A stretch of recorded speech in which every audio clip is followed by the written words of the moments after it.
AIMIM के प्रमुख असदुद्दीन ओवैसी का राजनीतिक आधार हैदराबाद माना जाता है, लेकिन पिछले कुछ वर्षों में उनकी नजरें बिहार की राजनीति पर विशेष रूप से टिक गई हैं। ओवैसी न केवल बिहार के सीमांचल इलाके में अपने उम्मीदवार उतारते हैं, बल्कि यहाँ उन्हें अपेक्षाकृत बेहतर राजनीतिक सफलता भी मिली है। ओवैसी हैदराबाद से ज्यादा बिहार में सक्रिय क्यों है और इसके पीछे क्या है? बिहार के सीमांचल क्षेत्र, खासकर किशनगंज, अररिया, कटिहार और पूर्णिया में मुस्लिम आबादी 40 से 70% तक है। यह इलाका लंबे समय से विकास की दृष्टि से पिछड़ा रहा है, जिससे सामाजिक और आर्थिक असंतोष व्याप्त है। ओवैसी ने इसी असंतोष को अपने राजनीति का आधार बनाया। उन्होंने इन क्षेत्रों में हक और सम्मान की राजनीति का नारा दिया, जिससे स्थानीय मुस्लिम मतदाताओं के बीच वे एक नए विकल्प के रूप में उभरे। बिहार में लंबे समय से मुस्लिम वोटर कांग्रेस, आरजेडी और जेडीयू जैसे दलों के साथ जुड़ा रहा है, लेकिन समय के साथ मुस्लिम समुदाय को लगा कि इन दलों ने उनके सामाजिक आर्थिक हालात सुधारने के लिए ठोस कदम नहीं उठाए। ओवैसी ने इसी असंतोष को भुनाया और खुद को मुस्लिम राजनीति की नई आवाज के रूप में पेश किया। उनका दावा है कि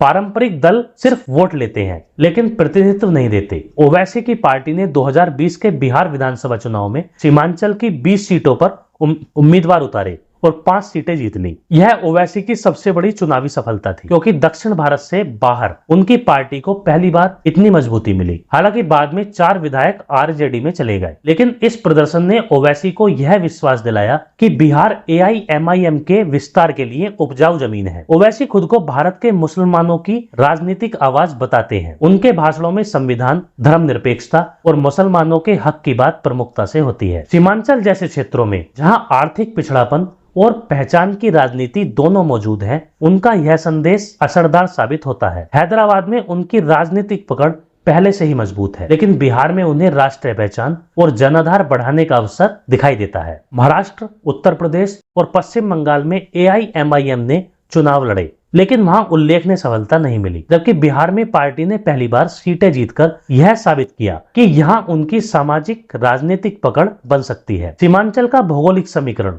यानी बंगाल और असम की सीमा से सटा होना भी AIMIM को पूर्वोत्तर की ओर बढ़ने के लिए रणनीतिक अवसर देता है। ओवैसी बिहार के एक मॉडल स्टेट के रूप में देख रहे हैं, जहां से वे उत्तर भारत में पार्टी का विस्तार करना चाहते हैं। AIMIM अब 2025 के बिहार विधानसभा चुनाव में अधिक सीटों पर दावेदारी की तैयारी में है। साथ ही वह पिछड़े वर्गों और दलित समुदायों के बीच भी अपनी पैठ बढ़ाने की कोशिश कर रहे हैं, ताकि पार्टी केवल मुस्लिम हितों तक सीमित न रहे। असदुद्दीन ओवैसी का बिहार में बढ़ता राजनीतिक दखल केवल सीट जीतने की कोशिश नहीं है, बल्कि यह भारत की मुस्लिम राजनीति में एक नई दिशा देने का प्रयास है। सीमांचल क्षेत्र उनके लिए राजनीतिक और सामाजिक दोनों स्तरों पर संभावनाओं से भरा मैदान है। हैदराबाद में वे स्थापित नेता हैं, लेकिन बिहार उन्हें राष्ट्रीय नेता बनने का मौका देता है। यही कारण है कि ओवैसी अब हैदराबाद से ज्यादा बिहार में अपने उम्मीदवार उतारते हैं, क्योंकि यहाँ उन्हें राजनीतिक विस्तार और सियासी पहचान दोनों मिलती हैं।